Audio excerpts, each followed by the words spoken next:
Bismillahirrahmanirrahim. Assalamualaikum warahmatullahi wabarakatuh. Semoga kita semua selalu diberikan kesehatan dan selalu dilindungi oleh Allah Subhanahu wa Ta'ala.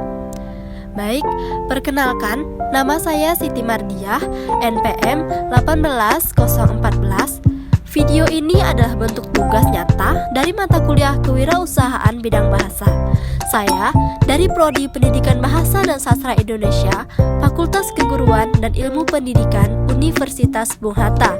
Sebelum memulai penjelasan materi, terlebih dahulu saya memperkenalkan bahwasanya materi ini terdapat di kelas 11 sekolah menengah atas.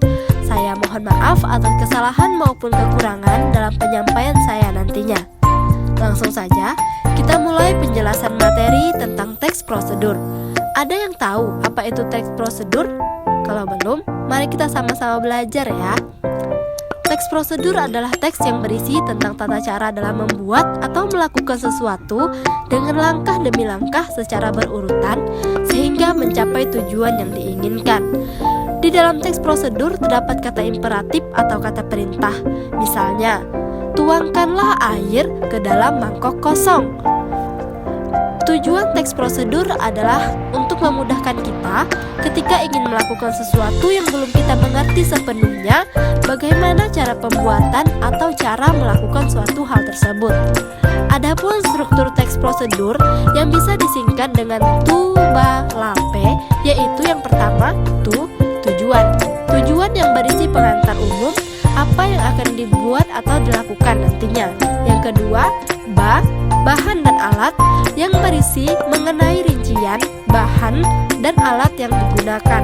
Yang ketiga, la, langkah-langkah berisi tentang bagaimana langkah dalam pembuatan atau melakukan suatu hal tersebut. Dan yang keempat, pe, yaitu penutup yang biasanya berisi tentang ucapan selamat dan meminta hidangan tersebut dicicipi ataupun hal yang telah dilakukan tersebut bisa dilihat dan dinilai.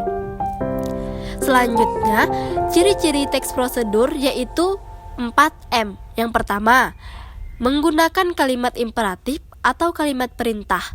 Misalnya, potonglah daun seledri sesuai keinginan. Yang kedua, menggunakan kata kerja aktif. Misalnya, memotong. Yang ketiga, menggunakan kata konjungsi atau penghubung seperti selanjutnya, kemudian, setelah itu, dan lain-lain. Yang keempat, menggunakan kata keterangan. Misalnya, aduklah menggunakan sendok atau spatula agar merata. Adapun macam-macam teks prosedur yaitu yang pertama, teks prosedur sederhana, yaitu teks prosedur yang berisi langkah-langkah sederhana dan biasanya hanya 2-4 langkah saja dalam melakukannya. Contohnya, dalam menghidupkan handphone. Yang kedua, teks prosedur kompleks, yaitu teks prosedur yang berisi banyak sekali langkah untuk mencapai suatu hal tersebut bisa terjadi atau tercapai. Misalnya, langkah dalam membuat rendang. Sekian penyampaian dari saya.